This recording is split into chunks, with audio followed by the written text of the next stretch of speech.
on the beach, the only place to read your emails and tweets. It's Wednesday, March 31st. We are the No Dunks podcast on the Athletic Network. I'm J.E. Skeets. That right there is Mr. What You Need to Know, Tass Mellis. What's up, T? Hey, everybody. Hey, Tass. We also got my top shot hot boy, Trey Kirby. Hey-o.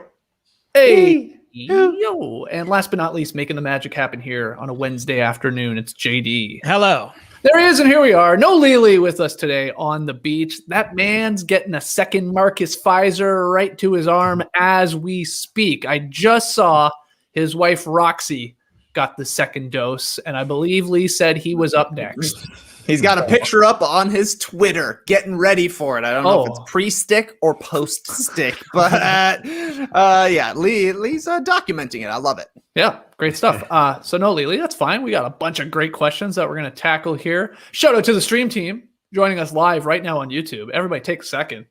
Just move your cursor over to the like button there. Smash that like. Make sure you comment in the stream team and underneath the video so we can defeat the YouTube algorithm. And subscribe. Help us get to 40,000 YouTube subscribers. Tass, again, we had so many great questions that we had to sprinkle a few into this morning's Daily Show. I thought those were fantastic. So I'm very excited for what's in store here on this Beach Steppin' Pod. Yeah, people doing a really good job. I even had to bank a couple for next week. We're overflowing with questions. Just a bucket full of Qs. All right, so here we go. First one here. What's up, Wedgie Masters? So if y'all remember, a while ago on a Beach Stepping episode, a fan of the show, Randall, sent in a question about playing pro in the P+ League in Taiwan. As a Taiwanese basketball fan myself, I was watching a game where Randall scored a career-high 34 points playing against my hometown team.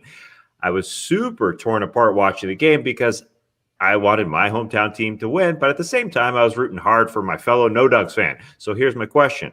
When was the time you were torn apart in a similar situation watching a game? That's from Peter in Taiwan. I do remember that email. That was a very good email.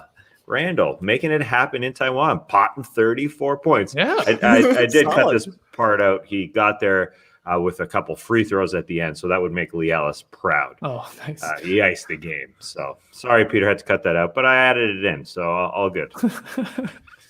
Yeah, very, very good. I'll go first here. I've talked about a few times. When Isla was born, our oldest, there was a Bears-Packers game not too much longer after that. Bears-Packers, November 9th, 2014. Laura's family, all Packers fans. My family, all Bears fans. So we had a bet. Whichever team wins, that's who the kids are going to cheer for. I'm a casual NFL fan, but I am a huge fan of talking trash to my father-in-law, Dwayne. So I was in on this bet, no doubt.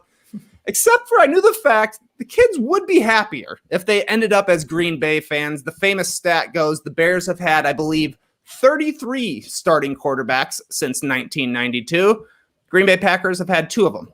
The Bears quarterback position, such a disaster. The Athletic did an entire week on how bad Bears quarterbacks have been earlier. I think it was actually in the month of March. Subscribe at theathletic.com/no-dunks. I knew I'm dooming these kids if the Bears win. If the win, but I'm surrendering to a lifetime of trash talk if the Packers win. Luckily, it was over pretty quick. The Packers scored touchdowns on 6 of their 7 first-half possessions. Aaron Rodgers tied the record with 6 touchdown passes in the first half. Meanwhile, the Bears went punt, interception, punt, turnover on downs, fumble. It was 42-0 at halftime. The Packers won 55-14, their biggest win in the rivalry in 50 years. And I knew right then, this is for the best. These kids growing up Packers fans, including that massive loss. Chicago has gone 2-11 versus Green Bay since then. Currently, the Bears have 2 quarterbacks nobody else in the entire NFL wanted, and the Packers still have Aaron Rodgers. So I think everything worked out perfectly, all things considered. Dwayne just had his, I think he just turned 65 years old. He went out, had to shoot his free throws. He's a numerology guy. Right. Made his first 12 free throws, went out there, hit 12 straight, walked back inside in honor of Aaron Rodgers. So shout out to Dwayne, shout out to the Packers, shout out to a good football team. I don't know. But yeah, that was ever since November 2014, I was like, well, I lost this one. It's good for the girls. Yeah, but hold on. You said it was for your first. It was for Isla. Mm-hmm. Wouldn't it have been fair if you got the second one? Like you got Ada to be the Bears fan? Like that only seems right to me. Yeah. Why were they both like, put into Packers? I couldn't do it to Ada. It's fine for me if 2 times a year everybody in the house hates me and is able to talk a little trash to me because they don't have to go through 30 years of trashing their team on podcasts. So it's a win for everybody. Do you think this year during the football season at some point you'll be saying the Bears are back? Will that be a thing? BAB will continue for the other Chicago team? No, definitely not. Certainly not. But at least the three of us can have a little bit of a union here. I think Mitch Trubisky is now a Buffalo Bill. He's a backup. So if you guys ever need the skinny on Mitch, let me know. Okay, good to know. I think keeps getting paid. He's a Trubisky. Yeah, it's a little straight. Aaron Rodgers still with the Packers. There was a lot of rumors that he was leaving at some point, right? That's great. Yeah, I think they got him some. I don't know enough to know if this is true, but I think they brought in some new weapons and some new people on the sideline to help make it a little easier on Aaron Rodgers. Went out and had a great season, though they did lose in the playoffs, as Bears fans like to mention. The Bears lost in the playoffs as well, but the Packers didn't win the Super Bowl, so that was good for us. Okay. Who is the greatest quarterback over those, whatever you said, 33 years? Who is it? Bears quarterback. Jay Cutler. Jay Cutler is probably the best quarterback in Bears franchise history outside of the immortal Sid Luckman back in the day. But, if Jay Cutler is your franchise's best quarterback, you haven't had very many good quarterbacks. No. Even I know that as rudimentary NFL fan. Yeah. Tass, you got an answer for this one? Well, mine's non-basketball related as well. A couple of weeks ago, I saw a lacrosse game in my neighborhood. I think it was a high school lacrosse game. I don't know if it was youth lacrosse, but I love youth sports. And the game was 10-2. It was late in the fourth period, and the white team came back, and I thought they were going to win it. It was like 7 minutes left. They just rifled goal after goal after goal after goal. And you can see the score on the scoreboard here in America because every park here has a scoreboard, which is great. And so they're coming back. I think it's 10-6 at one point, but it just felt really cheap. So I was torn. I wanted to see the comeback. I wanted to see this youth come back, but they were just giving the ball to one player, and she was able to just head over to the semicircle, I don't know what you call it, and just score and just fire and score. And so I think the black team was the more skilled team, the better team. But man, I love youth sports, and I was just into it. And I think it ended 10-6. I didn't go to lacrosse.com/stats afterwards, but pretty sure that the black team held on in the end. And the white team, I mean, they were pretty excited, though. So it was nice. I think both teams won. It was a moral victory for the white team. They're pretty pumped. They had a serious chant going that I think had the black team a little bit shaken after the game. It was great. It's just great just being out in the open and watching sports again. It was nice, man. It was this guy's so desperate to watch sports. He's pumped to watch a youth lacrosse game. I love sitting down at a ball field watching the kids whack the bat, maybe a dad yell at his kid. That's always a blast. So that was fun. So I was torn on that one. I feel like that takes you back to your umpiring days. I feel like, for sure. Out there on the diamond and people yelling at kids and stuff like that. Yeah, I thought about if something happens here, we don't have a job anymore, I might get back on the field. Might go grab the clicker, might go grab the brush. Wow, coming out of retirement. Some strikes and balls. Clicker. Got to keep track of them, no doubt. Yeah, nothing like being out there on the field. Do you have a basketball one here, Skeets? Yeah, I sort of. Just with what's happened recently with the Raptors over the last couple of years, right? Where I'm torn when it comes to watching games. I'm torn when look, let's call them Raptors legends who are a part of the lone championship for the Raps are on other teams and they're playing your team, right? I mean, we just saw it with Norman Powell. I don't know, Tass, if you've had a chance to read Norman Powell's sweet goodbye letter to the organization, to the city of Toronto, to the fans, to Canada, really. It's up on the Players Tribune. Oh, my God, I had tears in my eye, man. It was good. It was really good, yeah. That was the best one I've ever read. Yeah, I don't know. Is that just because we're Raptors fans and we're Norm and fans? homers. Maybe, I mean, yeah.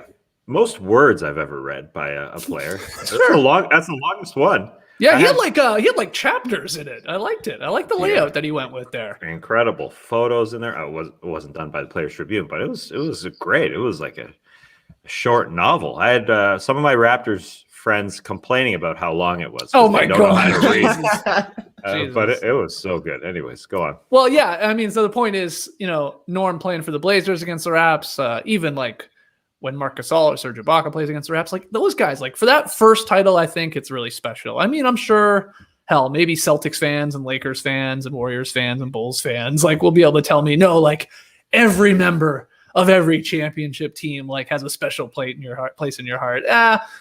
Maybe that's the case, but that first one, of course, is extra special. I think we'd all agree with that. So like any guy that was part of it, yeah, I'm cheering for the Raptors to win any game they're playing them. But in a weird way, I'm also like hoping they do well. So I'm torn in some sense, especially thank God Norm played the Raptors before that Players Tribune article came out. Oh man, I would have really been struggling, but otherwise, it was a good order the way it happened. But I can't wait to see like Norm and these guys, some of these guys like get the standing ovations up in the Scotiabank, up in what we call the ACC up in Toronto. It'll be great. So that's my answer. Let's say, though, that Norm went to a team like the Lakers or the Nets, one of the teams that is going to be gunning for the championship, and he kind of is just a rotation piece there. Going to the Blazers seems almost like he's going to a Raptors-ish kind of squad there in the Western Conference, not at the top of the pops, but a competitive team. Would you feel the same way if Norm was going and ring chasing? Well, it's weird because he was traded. So it's not like it was a buyout thing here or a free agency thing. I would probably feel a little bit differently. I agree that he is going to such a similar team in the Western Conference and the Blazers, a team that if like, if you're a casual or, if they were going up against, like you said, the Lakers or the Nets, I think most people would be cheering for Damian Lillard and the underdog Blazers, like in those type of series. So I get that. It's similar to the Raptors run. Yeah, but I'm still like I said, I'm still cheering for. I want to see Marc Gasol do well. I want to see Serge Ibaka do well. Like any of those guys that were a part of that title, they're Raptors fans. They're legends in my mind for life. So I'm not going to be like actively rooting against them, really, even though it makes it difficult when they're playing against the Raptors test. Except they deserted us, Marc Gasol and Serge Ibaka. They just left. Yeah, us. we could use a center right now. Yeah. It is different when a guy is traded, but. I do remember actually you brought up the Gasol, Serge Ibaka. They were playing for Spain in 2014, and I happened to be on my honeymoon trip in Spain. It was 3 years after I was married, but we went to Spain and Italy, and I dragged Danielle, my wife, to a World Cup game where Spain was playing Senegal. And I wanted a close game, of course, but I was kind of torn. Like I wanted a close game. I wanted Senegal to come back and win. They were getting destroyed, but I'm also a big Marc Gasol guy. So I wanted Marc Gasol and Powell Gasol and Serge Ibaka, who were playing on the Spanish team, to kick butt. And it was a strange arena. It just wasn't energetic. It was like the alcohol wasn't flowing. It was just quiet. It was so quiet. It wasn't like a youth lacrosse game. Those are some of the rowdiest matches you can be at. God, yeah. You believe? Let's pop off. Yeah, 0% mask wearing at this lacrosse game, but lots of cheering. No, it was great. It was great sucking in that pollen at that lacrosse game. Anyway, all right. Let's keep it going here. Next one: the Nets landing Blake and LaMarcus via buyout is sexy on paper, but may not matter much in the long run. Who are some recent examples of buyout acquisitions making an impact, big or small, that really moved the needle for a team? Great question there from Kyle B. Tass. Who comes to mind? Yeah, I'll take you through some of the ones that have happened over the last 12, 13 years. Because, Skeets, you mentioned it when we were talking about, Blake and LaMarcus, that Markieff Morris was picked up last year. He's a rotation piece for the Lakers. He did some stuff. But there have never been any like monstrous ones that make huge waves, which is to be expected. They're buyout guys. But if you go back in 2008, the Celtics won it, and they picked up both P.J. Brown and Sam Cassell to help out on their championship Those run. are big. Yeah, they played a lot. P.J. Brown, backup center, he played 25 games, 13 minutes per game. If you can pick him up off the scrap heap, I mean, That's exactly what you want. Sam Cassell played in most of those games. So it's kind of like the Nets situation. They're trying to replicate that with their vets that they picked up. They're going to be coming off the bench mostly. Marcus could be starting, could be taking DeAndre Jordan's minutes. But those are the types of guys. In 2011, Peja Stojakovic, bought out by the Raptors, if you remember that, Skeets. Joined the Mavs, had a couple 20-point games in their championship run. Corey Brewer also joined the Mavs that year via buyout, won a ship. Mike Bibby was on the opposite side of that finals for the Heat after being bought out. And he had a pretty bad finals. Yeah, he was garbage, if I remember correctly. To the point where they stopped playing him. Yes. Like as it went on, yeah. They were desperate for a point guard, and he was not fitting the bill. But, there's a few more. And the next year, Derek Fisher was waived, signed with OKC, went to the finals with them. Boris Diaw was bought out by the worst team in NBA history. They let him go. The 7-59 would end up being the 7-59 Charlotte Hornets. He went to the Spurs, eventually won a championship there. So some guys, Bobcats back in the day. Yeah. Oh, I called them the Hornets, right? Yeah, the Bobbers. They had some monstrous guys. Who's the Mexican player? I can't even think of his. Nahara. Yeah, Eduardo Nahara. They had some guys. Man, it was. But Kemba went through that. It was part of that team. Did they have Jop then? I don't know if they had him at that point. Quite possibly. He was a Raptor killer for sure. Yeah, but those are the types of guys, and to see the names like LaMarcus and Blake, they're huge names in comparison, but the PJ Brown, even the Peja, that's what you're expecting, and that's what the Nets are hoping for. Yeah, I saw Hollinger. He had Bibby on his list of great buyout fails of yours. So the opposite of what you just took us through, Taz. Bibby was there on the 2011 Heat. Anderson Varejao for the Warriors in 2016. Hollinger wrote when he played he was still on Cleveland's payroll. And a more recent one, remember when we were all getting excited about Greg Monroe? There's another former Raptors player on Philadelphia. And he did not help at all in that 7-game defeat there to Toronto in 2019. So it's Hollinger's pointing out, because there was so much uproar over the Nets getting these two guys over the last little bit in Blake and LaMarcus. And he's like, more times than not, this does nothing, Trey. They don't move the needle.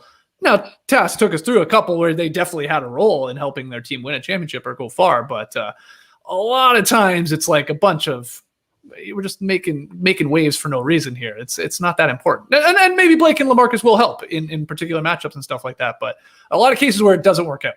The main thing that's different are the names that you're naming here. The buyout fails that we're talking about. Mike Bibby, he was an all-star, I do believe, right? At least once. But Greg Monroe was not. Sam Cassell, a one-timer. These are, minor names. Boris Diaw became more of a household name when he finally got to the Spurs. He was on that terrible Bobcats team. He wasn't even playing for the worst team in basketball. Suddenly he becomes integral to the Spurs the next couple of seasons as they go to the finals. But that's the difference is Greg Monroe, a high draft pick. It was a big deal when the Bucks actually signed him. That was one of their first moves into trying to be a competitive team, but it's not the same as a 6-time All-Star like LaMarcus or Blake Griffin. The only other name I would add to the list, buyout guys who actually really helped their team, Enes Kanter, who went from the Knicks to the Blazers in 2019. They brought him in to back up Yusuf Nurkic, but Nurk broke his leg about a month later. Kanter steps into the starting lineup, 13 points, 8 rebounds, 22 minutes a game. He was just underneath a double-double for the playoffs, 30 minutes a game. Blazers went to the Western Conference Finals, and that's kind of when I got talked into the idea of there being a playoff Enes Kanter, where he can be, he's gonna take some points off the board defensively, but on those days when he's able to really crush the glass and just make a living inside, he can be a guy that helps your team if you're in the right sort of matchup. Yep. Yeah. I wonder if these two guys, and Blake and LaMarcus Aldridge, the most all-star appearances of guys that were bought out and then went to another team. I don't know. Oh, that's possible. Gotta be close. Yeah, because they both have. LaMarcus has 7, doesn't he? Is it 7? I think. Yeah. It's quite a lot. Yeah, the guys I listed, I tried to find the biggest names. Page's the most with 3 all-star appearances. Bibby didn't make one. I just double-checked that. Oh, wow. Good. I'm happy about that. Joe Johnson, did he ever become a buyout guy? He was a buyout guy with the Heat. I think that year that they had like a really great second half run in the playoffs. They went like 31-10 or something like that. Okay, so he's probably what? He's got like 6, 7, or 8 All-Stars under his belt. He's there, yeah. The Hawks. There you go. All right. I guess people are saying DeMarcus Cousins to the Clippers looks like it's going to be happening, right? So they're reporting that, yeah. In the Joakim Noah role, but maybe even a few more minutes. Like Joakim Noah last year was on the Clippers bench. He didn't play a second, right? I don't think in the postseason. I don't remember him playing all that well when he was playing in the bubble. Yeah, I can't remember him in the playoffs. Maybe he got in there for a few spot minutes, but yeah, we'll see. Reggie Jackson, somebody said, was a buyout. I don't know if that's helping the case here. It's more of a Bibby. I guess younger for sure at the time than Bibby was. Great question though. I love that one. A lot of buyout talk over the last 5 or 6 days here in the NBA. I'm happy we're done with it. What's our next cue? What item in your closet is something you haven't worn in at least a decade, but can't seem to get rid of because you know the perfect opportunity will arise once you get rid of it? That's from Ziggy Star Fox on Twitter. Skeets, you got an answer for this? Well, yeah, I'm cheating a little bit. It's definitely not like a decade old, but I went into actually the closet right behind me there. It's not even in my actual closet. It's in the second bedroom closet, the office closet. So you know it's not important, but I can't get rid of it. And I thought about it. I don't like holding on to things that have no use to me anymore. I am one of those people that's like, okay, I have no attachment to it. I don't really care. Get rid of it. Give it to Goodwill, whatever. But I decided against it with this. Do you guys remember this? I'm going to hold it up for everybody on the stream team. The J.R. Smith Swishmish, I think it says on Mary. Mary Swishmish. Weird enough to say. But it's the it's the ugly Christmas sweater that everybody was doing a couple years ago, and it's way too big on me. Like that's the other thing. It's like huge. Like I drown in this thing, but I don't know. I'm like, there might be a video. There might be a moment where I'm gonna need something like this. So that's my answer. Again, not a decade in there, but this is a couple years old now, and you guys know me. If I'm not using something, get it out of my face or get it out of a closet. I'm not even one of those people that likes to like tuck something away. I'm like, get it out of my suitcase. I've seen you leave a pair of shoes behind because you replaced a pair of shoes on the trip. That was one of the craziest things I ever seen. I've left so many pairs of shoes at All-Star weekends for the cleaners like of my room. Like I just leave a note, take them to your kids, whatever, whoever you want to give them to. I don't want them. I know I'm going to travel with them. I'm never going to wear them, and they're just going to sit in a closet. So if I can like cut that off right now, then perfect. Or I've rotated shoes. Like I've brought a pair of shoes that I know I'm just going to leave there because I'm done with them, and then I'll take the new pair back. But yeah, Tass, what do you got on there? You got a cool looking Fonz jacket on or something? Yeah, I put on my leather jacket. I can't let a leather jacket go. Cool, very cool. Oh man, I mean, it's just a serious leather jacket. That is. Is it long? Is it like past your waist? I would imagine. One of those, just a touch. Okay. I hope to God you're not showing up at the lacrosse field in that jacket. Oh, I thought it was longer. I was thinking it was going to be longer too, like an NBA coat or something. No, not super creepy. Just the right level of creepiness with this leather jacket. But there will be a moment when it's needed for probably a dumb video that we do. Yep. It hasn't been so far in 15 years of the Basketball Jones / the Stars / No Dunks. I had never worn it, but it may not even be a video. It may just come back into fashion. Yeah. Right. It looks sort of cool on you. I mean, I'm not going to lie. You sort of pull it off. Yeah. I mean, it's a leather. Like everybody has gone through the leather jacket phase. This is like you said, the Mary Swishmas was a couple years old. This is old. This is probably, I don't know, 15 years old. Still fits you. It appears pretty well. I thought the sleeves were a lot shorter. Maybe my arms have gotten shorter over the years. It fits pretty well. I'm sweating in this thing. I got to. It's a leather. It's a hot leather. Yeah. It's hard to get rid of a leather jacket. My mom has one from one of her brothers that she has had for, I would guess, 40 years. And every year she cleans out the closet. She's like, "Do you want this?" "No, Mom. I don't want this anymore." But you're never going to throw away a leather jacket. It just feels so wasteful. Yeah, that's true. And you never know, and timeless at the same time. Like Tass is saying, a leather jacket looks as cool in 1990 as it does in 2021. But like, I'm with you. You know, I looked through my mom's closet. And I was like, what the hell did I used to own? Like some of these ugly knit sweaters, but a leather jacket. I'm shocked that it hasn't come back into style. Like, it was big a long time ago. It's gonna be back. I think so. I mean, it's a little taboo now too, right? Yeah. The leather itself. But it'll come back. I mean, like somebody was telling us the big giant wide leg pants are like back in style, Trey. Is this true? I mean, I saw people talking about it on Twitter. Hey, Ralph Lauren was doing it. He was wearing some big old pants. So if Ralph's doing it, it's going to catch on eventually. Oh man, some boot cuts and a leather jacket. Hey, you're styling. I mean, that's what we used to wear. That's the wild part. Oh yeah. Do you have something in your closet, Trey? I'm sure you do. I feel like you hold on to these weird things all the time. Yeah, but I usually just happen to wear them. Like I've worn the J.R. Smith Mary Swishmas, but I've got basically a baseball version. I've got a Manny Ramirez jersey, Manny Ramirez Boston Red Sox jersey. You know, one of the great right-handed hitters of our generation. But I don't know. This has traveled with me from Plano to Lombard to Toronto to Atlanta. I don't think I've worn it in any of those locations. But, you know, Manny's going to Manny. So just got to have it. I don't know why. Hold on to that. Jerseys are tough to get rid of. I got a bunch of NBA jerseys that, outside of the Raptors jerseys, I almost never wear. I guess I wear that Van Exel, but I just feel weird like giving them away. I'm like, I don't know. Why do I have a LeBron jersey? I got it in All-Star Weekend, but I guess I'll just keep it. I got a Curry one. I think I have a Durant one. Like, again, like I like these players, but I wouldn't rock that and just wear it around proudly. I just wouldn't. But why do I still have it? I don't know. That's a weird one. It's tough to get rid of them. I think I might pull a LeBron out this summer. There we go. A little summer. I've got a black Cavs LeBron one. All right. You tell me when you're wearing yours. Maybe we'll have a pool party in summer when we can, and I'll wear mine over. All right. Awesome. I got a white one. I'll wear mine over too. All right. LeBron party. LeBron pool party. Lock it in. I know Leigh's got one. Oh, for sure. Yeah. LeBron. Yeah, he's got like every jersey. It feels like. Yeah. Have you guys ever worn your LeBrons? I've never worn mine. No. Never. Never. I put it on to make sure it fits for the draft. I think. Yeah. That's it. Oh yeah, maybe that's where mine came from. Was when they did that first draft. I think me and Tass were Team LeBron. Oh, interesting. Because I have one, and you're right. I wasn't with you guys. I definitely have one. I got a Curry though too, which was probably from what you're talking about. Sure. Oh, what color is the Manny Ramirez tray? Because I'm seeing the Red Sox one in my head, which I like, but yours is a Red Sox one. Oh, it's a Red Sox white one. Bought it at Fenway Park. That's another reason. Like, you know, it's got an emotional attachment there. And you know, that guy can just hit at any pitch. Can't get it by him. Out of the zone doesn't matter to Manny. Hey, baseball starts back up tomorrow, right?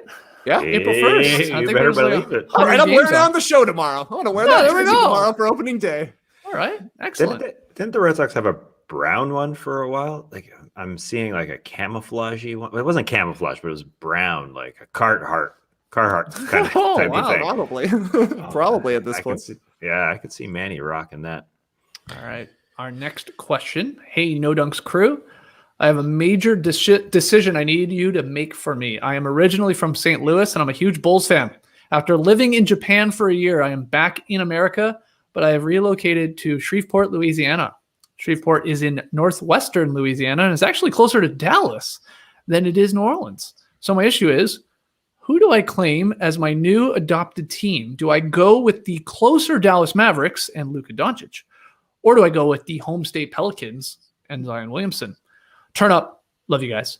Awesome. That's from CJ. Welcome back here to America. I hope Japan was great. Very envious of you. I want to one day make it to Japan. But okay, Tass, where's he go? I mean, or the third part is, come on, why aren't you a Bulls fan still? It doesn't matter where you live. Trey lives in Atlanta. He's a Bulls fan. But what do you think, Tass?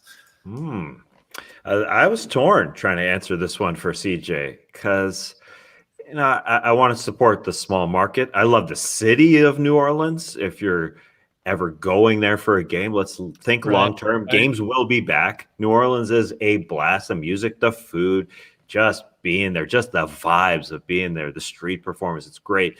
But at the same time, as soon as you walk in that arena, I don't want to be a poo-poo here, poo-poo on the arena, but I never had a good experience in that arena. It's sight lines aren't great. It sucks. It's not one of the better arenas. No. Yeah, that's a good way to put it. Yeah, it doesn't rock the show. It's just dilapidated. It's just a little pukey. But I hope they pick it up. Maybe David Griffin's going to turn that thing around. Maybe he's going to pull out those seats himself, refresh the arena a little bit because it needs that.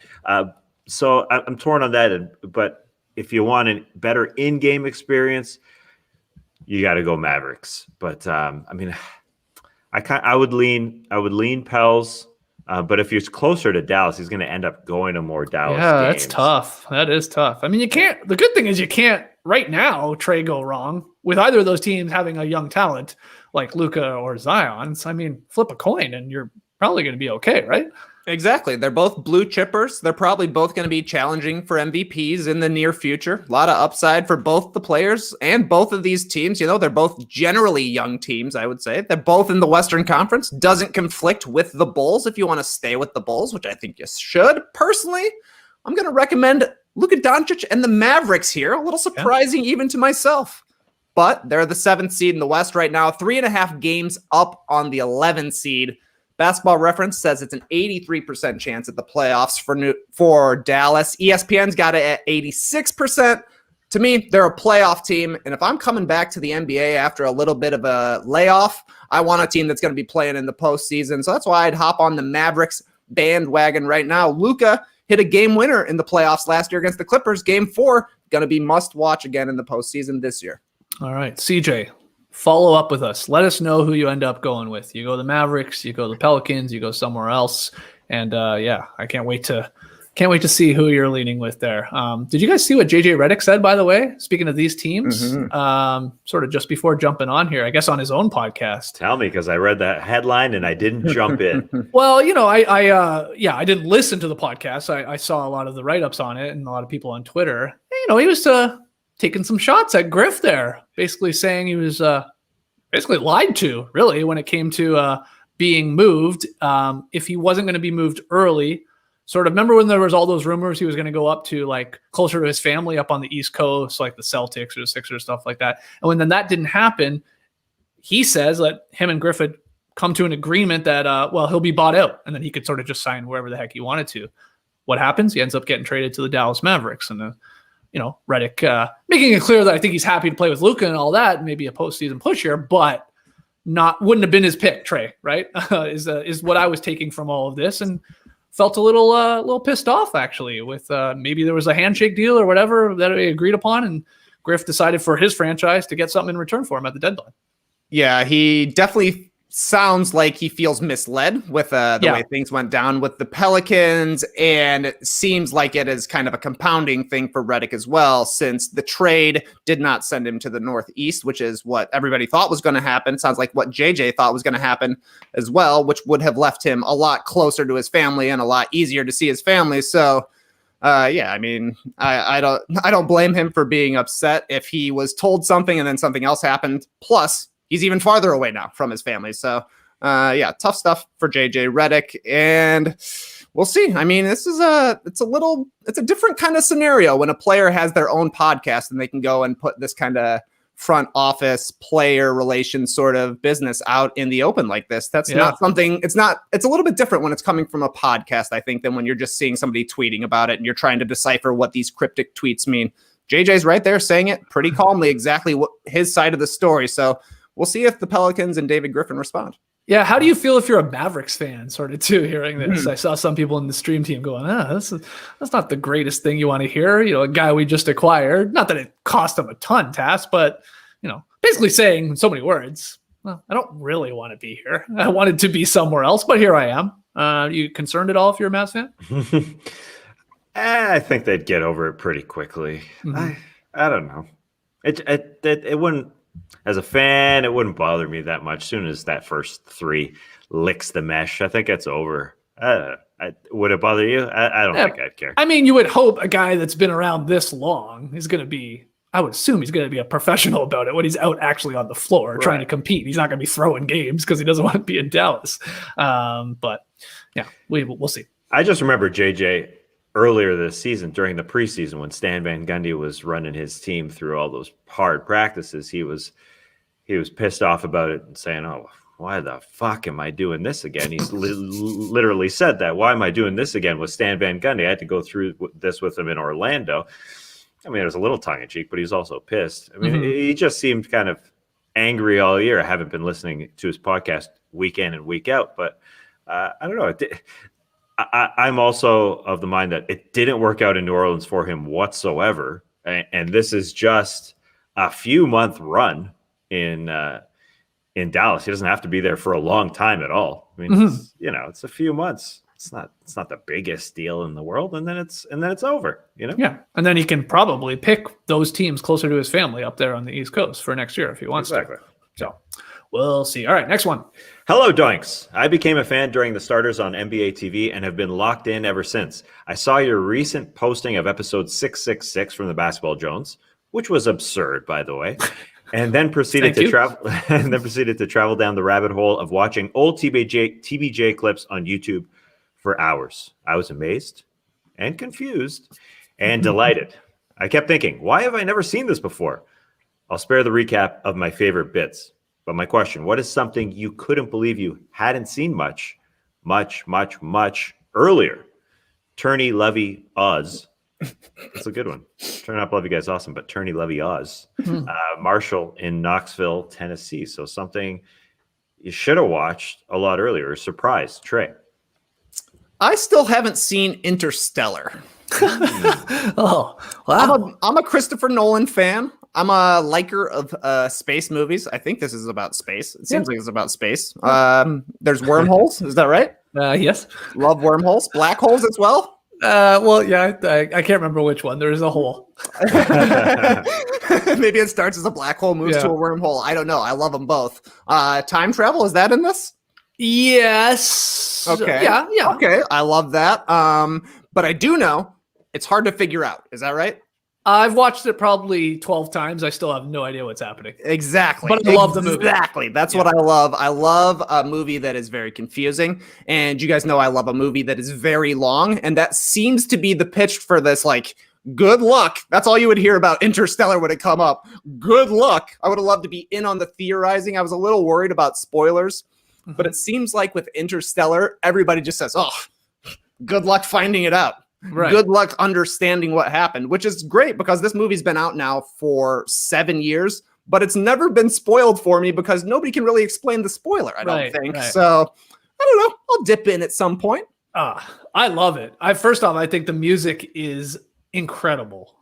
Shout out to Hans. I'll throw that on and run sometimes. Yeah, I'll throw on the Interstellar soundtrack and go for a run. Man, it pumps me up, man. It's something about it is amazing. It is a crazy movie. But what was that other one that you had watched before us? Tenet. Yeah. Now, Tenet. Watch Tenet and try to wrap your head around that. Interstellar, not as crazy in my opinion as Tenet. Not that I really know exactly what's happening in Interstellar, but it makes a little more sense. If that makes sense, then Tenet. Yeah. Okay. Well, I haven't seen Tenet either, and the reason I haven't seen it is because I feel like I need to watch Interstellar first. They're not related, as far as I know. Made by the same guy. Perhaps both involve time, but it feels like they're of a sequence to each other. Like if I can unlock the codes of Interstellar, perhaps then I can gain entrance to Tenet. It's a bit like Scientology. You got to just keep leveling up with Christopher Nolan movies. Don't watch Interstellar on like TNT because it's on all the time. I always stop to watch it, but I've seen it again a million times. But like, yeah, you want to talk about making a long movie even longer? Any movie on TNT like takes 10 hours. It feels like they're always airing like the Avengers now. Like they do them back to back. It's on all day with all the commercial breaks. It's like literally all day. But don't do that. Try and actually watch the movie. I like it. Yeah, I think if you watch Tenet first and then go to Interstellar, you'll get Interstellar. No doubt. It'll be super. Okay. Yeah. This is easy. Yeah, the harder test first. Actually, a good comment here in the stream team. Anthony Nicoletti writes, the hardest part of Tenet is trying to understand what the characters are saying. It's like they make it difficult to understand what people are saying as well. Just the volume is so low, and there's quiet movie. It's a quiet movie, but even if you turn it up, it's just. I don't know. Maybe it's the levels. I don't know if you've watched this. Have you watched Tenet, JD? You I wouldn't. haven't seen Tenet, but I know all Christopher Nolan movies. He doesn't believe in ADR, which is additional dialogue record, and he purposely makes things sound shitty. Like that's just his thing. And he'll say, "Well, you know how in real life you can't understand what some people say some of the time, and you pick up most of it. Well, that's what but I don't want that in a movie. I want to hear what people Frustrating. are saying. I mean, in Dunkirk, you got what's his name? What's the guy in the Spitfire? Harry the guy, Styles. No. The guy who played Tom Hardy. Tom Hardy. He's in his mask and he's like you could have. Why? I'd like to hear what he's saying. Like Right. especially as a history nerd, I'm like, oh, what is he saying? Back to the tower and what's going on? And it's just like, no, I think it's better if it sounds like. I feel that's more clear than what's happening in Tenet, though. I think you can turn that movie up and you can hear it, but in Tenet, it's like you have to turn on the closed caption. You have to read, and that's not fun. I did not enjoy that part of Tenet. You literally have to read to the period to understand. Like it's God, every word. I'd rather watch a lacrosse game, am I right? Easy to figure out, except for why do some of the players get to have a really long stick? Doesn't seem fair. Oh, is that true? I didn't know that. At least once you get to the high school level, some of the defenders get to have like a 6-foot long stick for whacking. Ooh, Nice. Yeah. They got a whacking stick. You got the whacker. No, that's what happens when you get older in high school. You get to your whacking stick.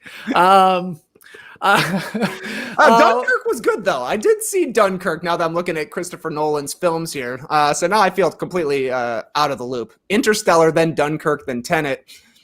The timeline's all messed up for me. I was going to say, now you you can't watch Interstellar if you've already watched Dunkirk. Now you'll never be able to follow the whole storyline.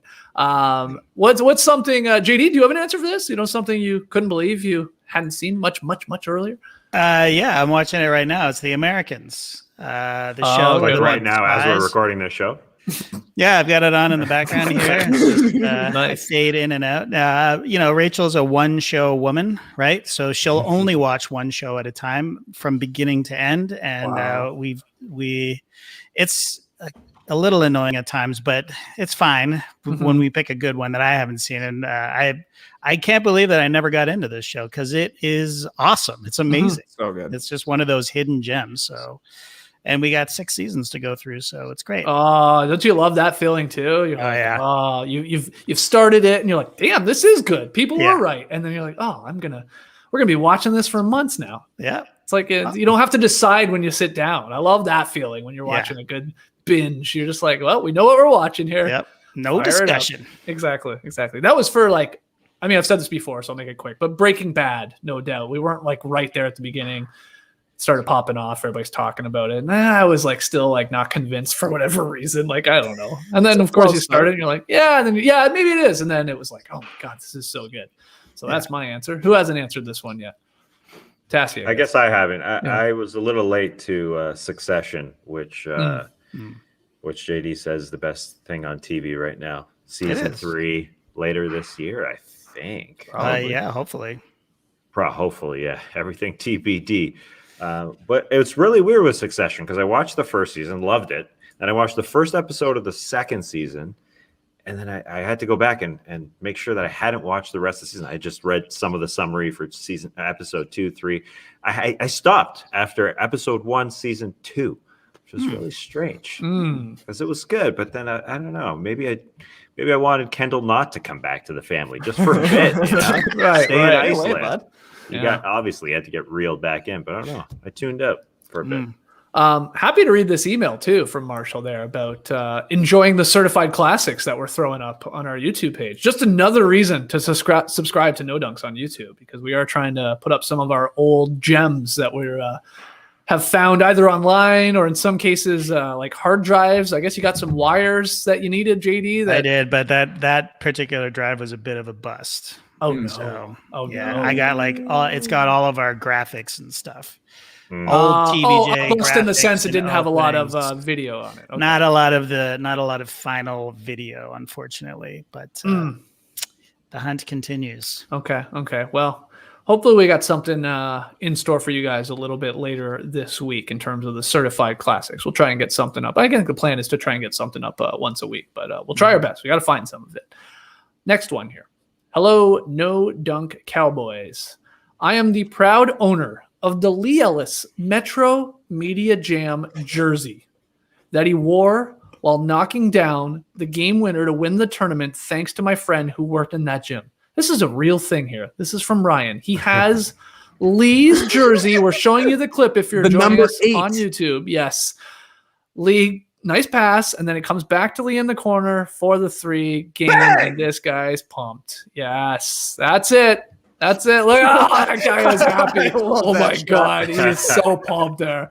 Yep, that's the jersey. So this is wild. Everybody dying laughing. Also like that. To continue the email here, recently I was able to play basketball with some of my friends, and I thought I would wear this jersey in hopes that I would be able to shoot like him. And in fact, I was able to shoot like Leigh and had a great shooting day. This made me realize that this jersey must be like MJ's shoes from Like Mike. When I wear it, I receive Leigh's powers. So what's a piece of clothing or an accessory that has this effect on you? I love you all. Go Kings. That is from Ryan. I'm still in shock that he actually has this jersey and then is wearing this jersey to play pickup. I wish, I don't know if Leigh even knows this email exists. We'll have to tell him. We'll have to play this back for him. He will be so happy. He might want to buy it back from him, right? Like, I'm surprised Leigh didn't keep it, Trey. Yeah, you would think he would track it down to go into the No Dunks Hall of Fame at some point. That's that's the closest we've ever been to a celebrity game, a game winner as well, to hang that in the hallowed halls of the No Dunks Hall of Fame. But no, he just let it go. Just let it go. Some guy's just wearing it around. It's a collector's item. Yeah. But do you have like a piece of clothing or an accessory, Trey, that it's similar to that jersey for this guy, Ryan? Similar. Our friend Graydon Gordian, I have his dad's belt. For some reason, Graydon gave me his dad's belt. There's me, Graydon, and Carmelo at Graydon's wedding. Of course, I had to wear it there. As you can see on my back waist, my upper butt, if you will, it says Carmelo there on the belt. So yeah, I don't think that Graydon's dad grew up in Texas, but when I put this belt on, I feel very Texas. The front's got a big Longhorn skull on the front, on the buckle, gorgeous detailing around the belt. Like I said, Carmelo is on the back. When you put this on, I always wear it with a pair of Levi's denim. I just start walking around the house all bow-legged, driving steed, saying, I reckon, not do declare. This the Southern lawyer really comes out when I throw on the belt. So that's why this is a great email to the No Dunks Cowboys, because I feel like a cowboy wearing my belt buckle and my Levi's. Oh, man. I love that photo so much. Like, I got to be honest, I dig the belt, and I think I took this photo, if I remember correctly. I just love how much Graydon looks like his dad in this photo. So good. Good. This was Graydon's wedding day. All having a good time. Yeah, beautiful setting there, too. I don't think I really, noticed in the moment how beautiful they made that sort of barn we were in or something. But God, that looks gorgeous. Tass, do you have a piece of clothing, accessory or something like that that's special to you? I guess recently I've been wearing that blue flower shirt. It's just my go-to shirt. I don't know. Oh yeah. I mean, people notice it, I guess, is my most noticed shirt. So I noticed. Yes, it's been noticed. I think it's kind of like your purple Nike hoodie, Skeets. Like, it's kind of just my, hey, I'm putting it on. You know, when I want to feel solid, I put on this blue shirt. It's just, I just don't have a lot of shirts I like right now. So I'm like, oh yeah, this one's the one. Your purple one's your go-to, I feel like. Oh yeah, purple Nike Galaxy. Yeah, you get the compliments on it. You just feel good in it. For sure. Yeah. I was saying about earlier, like how I get rid of a lot of clothes that I don't wear anymore. Holy crap. There are a bunch of dress shirts that I just got to get rid of because we had to. We wore dress shirts as the starters frequently. And so I had a ton of them, and I have a ton of them. I was like thinking about it. I was like, outside of course, going to weddings, going to funerals, heaven forbid, like going to like big, like, I don't know, the odd maybe fancy restaurant, I guess. Like Sunday brunch. why do you need? You don't need 40 dress shirts for what we do. We're not working in an office. Like I'm getting rid of 30 of these things. For sure. I'm keeping, the 10 best ones. And that's too many, if we're being honest. That's still twice too many. 10 button-down shirts is not too many. It's too many. It's not too many. Yeah. I got a variety. Nah. These aren't ones I can wear like a Matt Austin wearing to the beach, Like they're not flowy enough. They're too much of like your traditional dress shirt. So I'll keep some of them. But I'm getting rid of a ton, Tass. Yeah, I saw you nodding away. I know you got a lot of dress shirts too.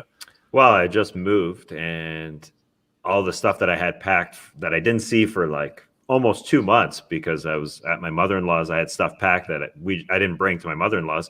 Dress shirts were a big part of it. There's a ton of stuff that I didn't wear and continue not to wear. Mm-hmm. I've got I don't know, racks and racks and racks. racks on racks of dress shirts for sure that I still haven't touched. Now, yeah, if we go into an office setting, I'm still not going to wear them. No, we're blessed. We don't need to wear dress shirts. We're not wearing ties. We're not obviously wearing suits. Like you need a handful. That's it now. But we did need a lot more because you're always sweating through those pits when you're on the starter set. So you needed a bunch of shirts. Well, I'll sweat through the dress shirt too, no problem. But yeah, I agree with you. Yeah, that's why for a little bit, it was like late in the starters days, I went and got those shirts that had sewn in pads in the armpits. Oh yeah, I remember that. Some Thompson tees. Now those worked. I mean, they're really literally pads in your pits. Those are great. I occasionally I could soak through both, but that was hard work. I mean, that was a real good day if I was able to soak through t-shirt, armpit pad plus dress shirt. That's tough, but wow. It is. It's you realize. Fred, real tampons for your armpits. I'd say maxi pads for your armpits. Shout out to Maxi. Yeah. Former makeup artist. Those things had wings for sure in my pits. But yeah, it's amazing all the stuff that we carry around because I know you like to get rid of stuff, but I definitely got rid of a lot of stuff moving, but there's still things that are in there. Like I had to get rid of a couple AK Threads shirts that Lee Ellis made us get. Ooh, like a couple forced on us. Yeah. Or he got us some beach like short sleeve dress shirts. Oh yeah. I forget the brand name of those. It was 4 letters like Owaka or something. Like that. Got rid of that. Never gonna wear that. Like I would also keep that. Maybe one day I'll be sitting by the pool and I want a shirt like that. But yeah, nah. I was just gonna say when it comes to getting rid of things, your wife, I shared this on the podcast before, hooked Nora and I up with this discount garbage can. And I mean discount just in its price. Like this is a high-end garbage can from Costco, a Kohler. It's beautiful. We're loving it. So we've got it now. It's so good. Name dropping a trash can. It's so good. It's so good. Hey, Kohler. Sorry, dog. It's simple human or nothing for me. But now I got a dilemma. What do you do with the backup garbage can? Now, what do I do with what was our garbage can? It's a weird thing. I almost feel bad for throwing it out. But I don't know where else to put it because it can't be a garbage can in another room. It can't live in an office. It can't live in a second bedroom. It's big. Too big? It's too big. It's huge. I mean, it's a kitchen garbage can. So the only thing I can think of is to put it outside by the barbecue or something like that. When you're eventually having people over, maybe there's a convenience there. But I don't want it to live out there. It's not going to do well in the weather. It's not built for outside. So now I got to put it in the crawl space and keep pulling it in and out and in and out. So I don't know. Maybe you just throw out. Can you just throw out a garbage can? I also started thinking about that. That's weird. Oh, what'd the garbage guy do? It'd be confusing to me. Yeah. Yeah. That's true. Yeah. Would he know? I don't. I guess you maybe slap a sticker on it. Say, this garbage can is garbage. Take it. This is garbage. I think there's a possibility you could recycle that garbage can because you can recycle a recycling box. That's for sure. I mean, you could recycle the liner, the inside of the garbage can, but not the metal. Well, maybe. Yeah, maybe I have to take it to the dump or something. Yeah, check the bottom of that thing. You might see a little recycling symbol on the bottom of that thing. I'll check it. Yeah. Anyway, but the new garbage can. Awesome. Somebody will take that if you put it. Even if you put it on the curb, somebody's going to drive by and say, "Whew, this man's got a Kohler, but I don't mind his backup." Yeah, Don't but I'm at the take it end for of a themselves. dead end. I'm in a weird spot for the drive-by pickup. Like, I basically, if I put something on the curb, I got like a 1 in 8 chance I know who took it because they drove by it. You know, the 4 houses on my left and the 4 houses on the right past me. That's like it. Like somebody's got it, which is fine. I mean, I really should just go around, knock on doors. You guys want a garbage can? No? Okay. Go to the next house. You want a garbage can? Nothing wrong with it. Door to door, used garbage can salesman. What kind of brand is that? You're gonna want to know before you hit the streets. Yeah. You can always just put it on Facebook Marketplace. Free garbage can. It's garbage. Yeah. But it's still a good can. Yeah, see, for your garbage. It is hard to explain. Yeah, it's very confusing. Anyway, love the new one. All in on it. I'm purposely making garbage now in this house to put stuff in. Yeah, I'm just kidding. I love That's it. the problem with that garbage can. You just want to fill it up because it's so great to use. It's so great. That's the problem. So I just want to fill it up so I can empty it, take it out to the curb, and come back, put it in a new bag. It's such a great feeling. Oh God, yeah, it's a Kohler, as we've said. Maybe a few times. Now we've all had experience with Kohler before. They also make other products. We got shower heads while we were with Turner. Yep. If you remember, those were Kohlers where it had the Bluetooth speaker in it. Oh yeah. Listen to a pod while you shower. Yeah, that was great. A great product. I only thought Kohler was in the water business though, like giving us sinks and stuff like that. No idea they were doing garbage bins. Yeah. Yeah. But we're all happy. Yeah, we're all happy. That's my go-to now. Yeah, what were you saying? Yeah. No, I was going to say, I was waiting for you to finish the question or read another question, but it's mine. This one's you. Yeah. I'm done.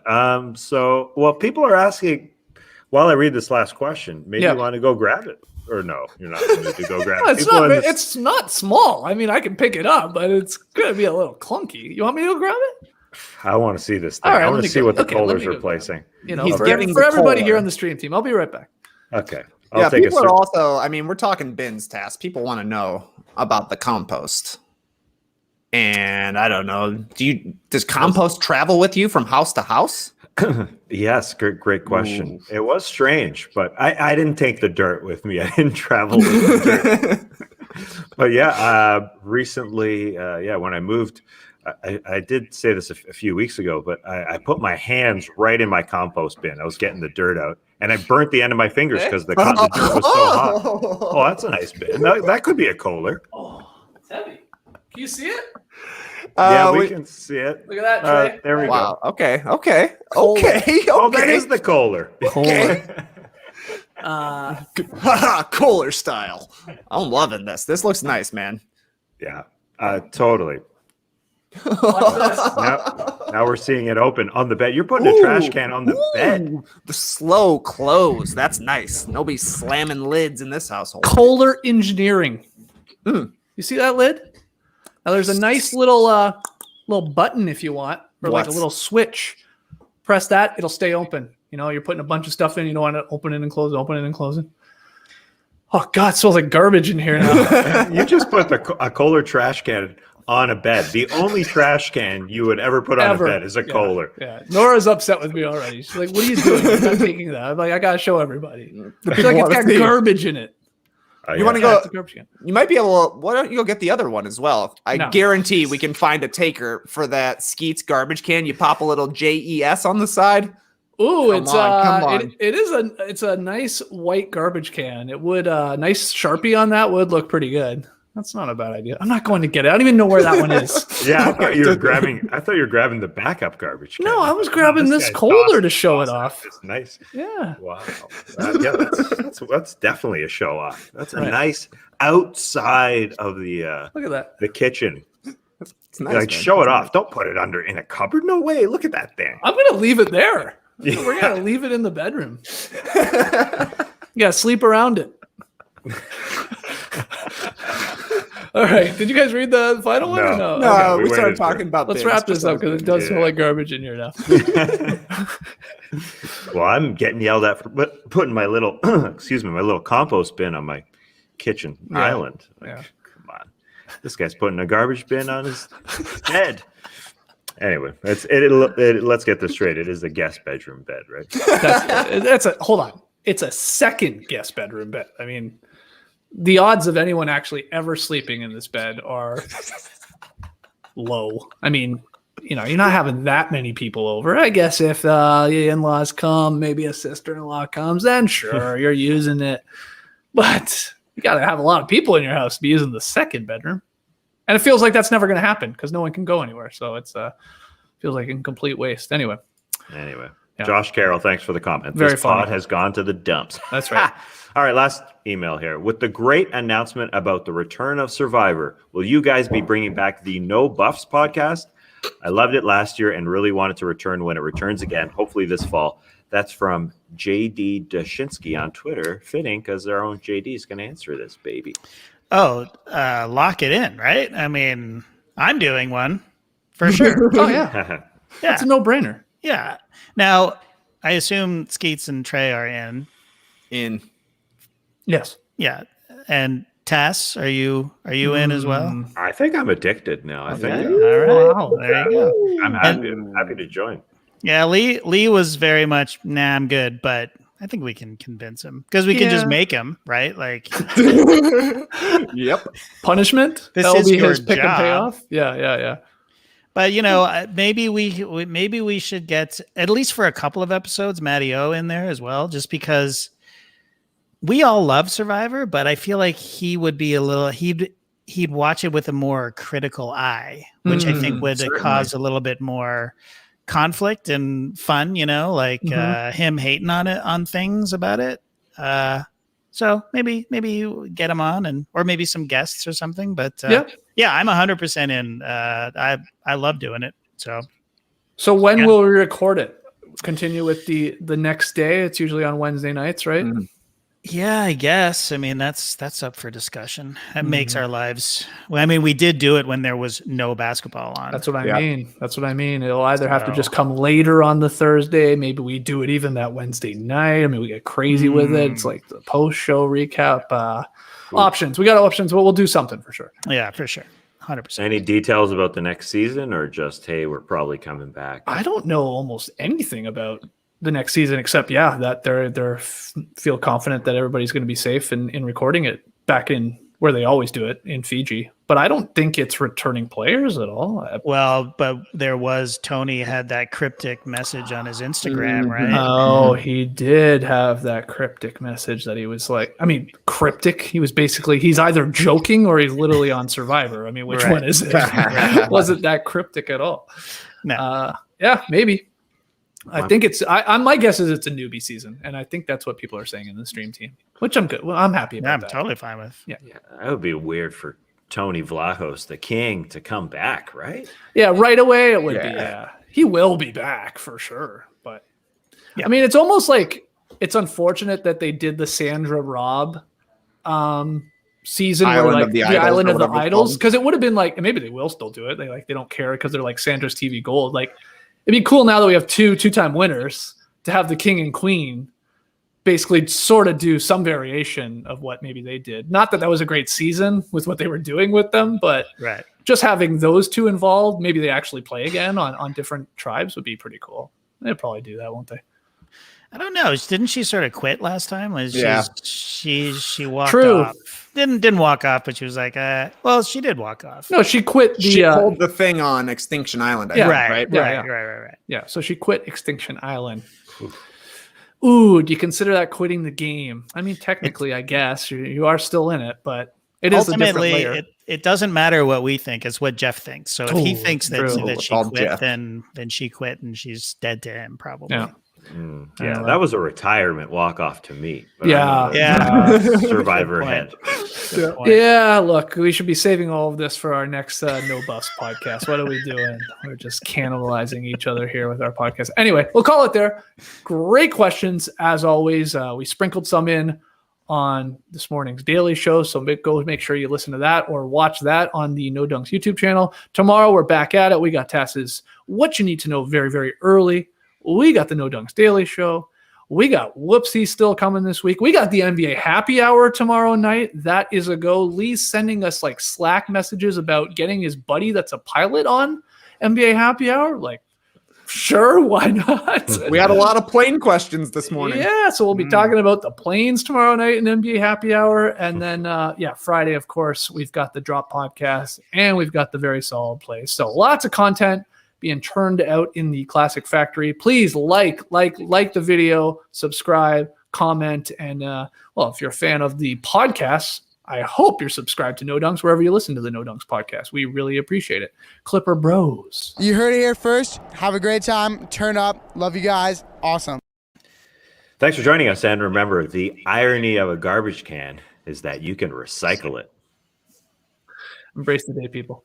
You could stay